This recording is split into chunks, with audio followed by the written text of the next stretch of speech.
Akkam jirtu fayyaa keessanii? Barnoota nama qabadhee jiru barnoota gabaabduudha. Akkasumas immoo barnoota gaaffii maatii irratti hundaa'edha.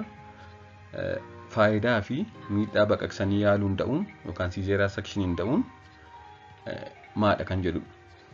Egaa wanti haadha ilaallatu yeroo hedduu daa'imman ilaallata waan ta'eef baqaqsanii yaaluun da'uun daa'imas yeroo itti ilaallatu qabu jechuudha. Akkasumas immoo ciniinsuun da'uun akkasuma yeroo itti faayidaa qabaatu qaba, yeroo itti daa'imman irratti miidhaa qabaatu qaba. Baqaqsanii yaaluun da'uunis akkasuma jechuudha.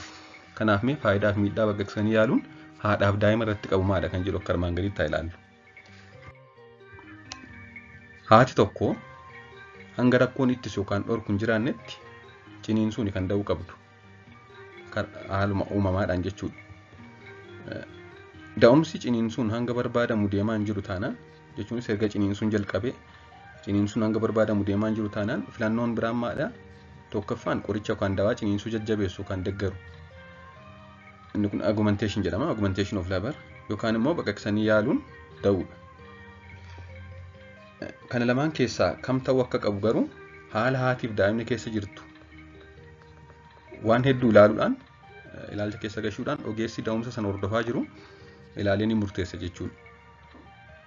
Inni kun egaa waan bal'aa waan ta'eef akkas yoo ta'e akkas ta'uu qaba jedhee amma kaasuun barbaachisu waan bal'aaf walxaxaa waan ta'eef ogeessatu ilaalee murteessa jechuudha. Haa ta'u malee haalli dhufaatii mucaa sirrii kan hin taane yoo ta'e fakkeenyaaf mucaan normaalii yeroo hedduu mataan dhufu tariiti kan lukaan yookaan miillaan dhufe ta'e udduudhaan yookaan taa'umsaan dhufe yoo ta'e karaa adda addaa karaa sirrii hin taaneen dhufe yoo ta'e qoleedhaan dhufe yoo ta'e daa'imni ulfaatina qaamaa guddaa kan qabu yoo ta'e daa'imni ulfaatina qaamaa kiiloo fakkeenyaaf 4.5 kiiloogiraama akkasii qaba taanaan haati dhibee ulfaa waliin wal qabatu godhachuun jechuunis fakkeenyaaf dhiibbaa dhiigaa kasaba yeroo ulfaa dhufu cimaa saafaa qabaachuun qorichaan ciniinsuu eegalsiisuun akka deessu taasisuuf kan yeroo hin kennine ta'uu danda'a. Itlaamshaa sadarkaa cimaa irra geera taanaan sadarkaa hollaansuu irra geera taanaan talee cimuu danda'a jechuudha yeroo tokko tokko. Kanaan dura si'a tokko lama sababa ta'een baqaqsanii yaaluun deesseetti yoo ta'e akkasumas immoo daa'imman lamaaf sanaa ol al tokkotti gadameessa keessa jiru yoo ta'e yookaan lakkuufaa ulfoofteetti yoo ta'e akkasumas kan kana fakkaatan hedduu wantoota hedduu ilaalcha keessa gashuudhaan ogeessi fayyaa wantoonni hedduu akkasii yoo jiraatan ogeessi fayyaa sun ilaalee egaa osuma ciniinsiin hin jalqabiinuu dursanii karaa kanaan yookaan karaa baqaqsanii yaaluun akka da'an taasisuun jiraachuu mala jechuudha. Ganaa osuma ciniinsuun hin jalqabiin jechuudha. Haa ta'u malee kana hunda kan murteessu ogeessa da'umsa sana hordofaa jirudha. Mee faayidaan karaa CSC da'uu yookaan karaa baqaqsanii yaaluu da'uu maadha yoo jenne inni jalqabaan carraa tokkittii da'uuf jiru ta'uu danda'a. The only option to give birth. Carraan jirtu tokkittiin kana qofa ta'uu dandeessa jechuudha. Akkasumas immoo kan osoo ciniinsuun hin eegaliin dirqama ta'u yoo ta'e dursanii qophaa'uu gaariidha. Yeroo ulfaa yookaan yeroo hordoffii ulfaa carraan jirtu kana qofa yoo ta'e dursanii itti qophaa'uuf yookaan dursanii itti sammuu ofii amansiisuuf itti of qopheessuuf gaariidha jechuudha. Akkasumas tarsa'uu qaama saalaa akka hin uumamneef gargaara. Fakkeenyaaf istiichiidhaan da'e kan jedhamu tokko jira. Daa'imni yeroo ba'u karaa gadameessaa jechuudha karaa ciniinsuun tariiti mataan daa'ima ba'uun cimuu waan danda'uuf yeroo kanaan qaama saalaa haadha yookiin ofii tarsaa yookiin immoo ogeessi fayyaa ofuma isaa kutee akka daa'imni ba'u gochuu danda'a jechuudha. Kanaaf tarsa'uu qaama saalaa akka hin uumamne godhachuudha. Siizeeriyaan sakiin yookaan opereeshiniin da'uun. Inni gara biraan dafanii keessaa ba'uuf ciniinsuun gaa sa'aatii dheeraa turuu danda'a. Fakkeenyaaf sa'aatii hanga sa'aatii 8 sa'aatii dheeraa turuu danda'a ta'e. Kanaaf ciniinsuun immoo akkuma beekamu peenii agana hin jedhamne qaba. Dhukkubbii cimaa qaba. Dhukkubbiin akka ciniinsuun jiru jedhamee tilmaamama. Kanaaf kana keessa dafanii ba'uuf tokkodha jechuudha. Siizeeriyaan sakshiniin yookaan baqaqsanii yaaluun da'uun. Akkasumas immoo dhukkubbii ciniinsuu hir'isuuf akkuma sila jennee dhukkubbii qaba. Dhukkubbii kana keessa dafanii ba'uuf ni gargaara jechuudha. Kana malees immoo dafanii gara walqunnamtii saalaatti deebi'uuf. Haadholii karaa gadameessaa yookaan karaa ciniinsuu da'anirra kanneen baqaqsanii yaaluun da'an dafanii gara walqunnamtii saalaatti deebi'u jechuudha. Qaamni saalaa isaanii dafee qophaa'a. Akkasumas immoo mucaan akka yeroo ciniinsuun dhalatu miidhaan qaama irra hin ga'u. ijoolleen ciniinsuun dhalatanii tariitii miidhaa qaama adda addaa meeshaa adda addaa fayyadamuun gottotu fakkeenyaaf forceps, vacuum kan jedhaman jiru. Akkasumas immoo yeroo qaama saala haadhaa keessa bu'u tariitii mataa sammuu jalatti dhiiguu danda'a. Miidhaan adda addaa lafee isaarra fa'aa ga'uu danda'a. Clavicular fracture, cephalematoma, subgalial hemorrhage kan jedhaman jiru. Kanneen kun egaa hin hafu jechuudha yoo baqaqsanii yaaluu danda'an.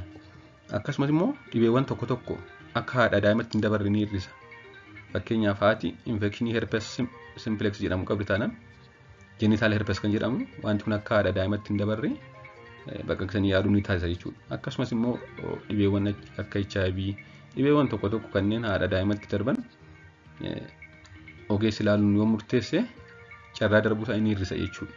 Kanaaf kanneen kun egaa faayidaa isaadha. Miidhaan soo yoo jenne miidhaa baqaqsanii yaaluu danda'uun yookaan siizeraa sekshinii danda'uun ni jalqabaan da'umsa booda dhukkubbiin ni dheerata. Erga baqaqsanii yaaluu danda'anii booda dhukkubbiin ni dheerata. Kanneen ciniinsuun danda'an guyyaa muraasa keessatti dafanii kaanii socho'uutti ka'u. Warri kun immoo xiqqoo dhukkubbii dheeraa qabaachuu danda'u jechuudha. Akkasumas immoo qorichi adoochuu fudhatte yookaan kennameef baqaqsanii yaaluu yeroo deessu qorichi adoochisu kan akka isheen of wallaaltu taasisuu ni kennama. Tariitii guyyaa muraasaaf mata dhukkubbii akkasumas immoo deemsaa fi komfortii yookaan diskomfortii itti dhaga'amuu danda'a jechuudha guyyaa muraasaaf. Kana malees immoo dhiigni dhangala'u kan yeroo ciniinsuu irra ni caala yookaan ni guddata. Yeroo baqaqsanii yaaluu danda'an xiqqoo moor biliidii gochuu danda'u jechuudha kanneen ciniinsuu danda'anirra.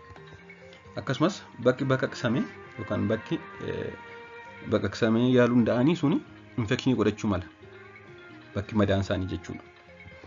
Kana malees immoo qaamni garaa keessaa walitti qabachuun rakkoo fiduu danda'a. Egaa yeroo kana qaama garaa isaanii keessatti tuqameera waan ta'eef adhesion yookaan post operative adhesion kan jedhamu tokko jira. Baqaqsanii yaaluu booda garaan isaanii marrumaan isaanii tarii walitti qabatee obstruction yookaan rakkoo biraa fiduu danda'a jechuudha. Akkasumas immoo da'umsi itti aanus karuma kana ta'uu mala. Fakkeenyaaf takkaa si'a lama baqaqsanii yaaluun si'a lamaan tokko karaa sana deenya sadaffaan kanuma ta'a jechuudha dirqama. Inni kaan immoo ijoollee sadii akkasumas isaa ol godhachuun rakkisaa ta'uu danda'a. Fakkeenyaaf haati tokko ijoollee 4-5 qabaachuu barbaadde taanaan jalqaba irratti baqaqsanii yaaluu yoo deesse kun rakkisuu danda'a jechuudha ijoollee sadii ol godhachuun. Kana malees immoo ciniinsuu waliin yeroo ilaalamu yookaan yeroo madaalamu carraan haati lubbuu dhabuu xiqqoo ni dabala. Kun egaa baay'ee xiqqoodha waan maatii yaaddessuu qabu jechuudha. Comparatively ግን maternal mortality yookaan du'aatii haadhaa sababa da'umsaa dhufu irratti kanneen ciniinsuu danda'an irra kanneen baqaqsanii yaaluu danda'an xiqqoo ol kaadha jechuudha. Akkasumas immoo sombi daa'imaa qophii gahaa dhabuun hargansuu irratti rakkoo uumuu danda'a. Daa'imni yeroo karaa ciniinsuu gadameessa haadhaa keessaa ba'u stress hormones kan jedhaman jiru akka sombi isaanii qophaa'anii gaafa garaa keessaa ba'an qilleensa ofuma isaanii of danda'anii fudhachuu danda'an kan godhu. Dingata garuu gaafa baqaqsanii yaaluun garaa keessaa ba'an yookaan gadameessa keessaa ba'an qilleensa fudhachuu dadhabuun dhibee transient tachypnea of the newborn jedhamu godhatanii guyyaa muraasaaf oksijiinii barbaada yaala barbaada danda'u jechuudha. Haa ta'u malee akka waliigalaatti dubartiin tokko rakkoo tokkoon qabdu taanaan ciniinsuun kan da'uu qabdu. Haa ta'u malee faayidaa fi miidhaan isaa kanadha kan murteessu ogeessa fayyaa dhimmi kun ilaallatu yookaan obstetrician jechuudha. Waan hordoftaniif hedduu galatoomaa turtii gaarii.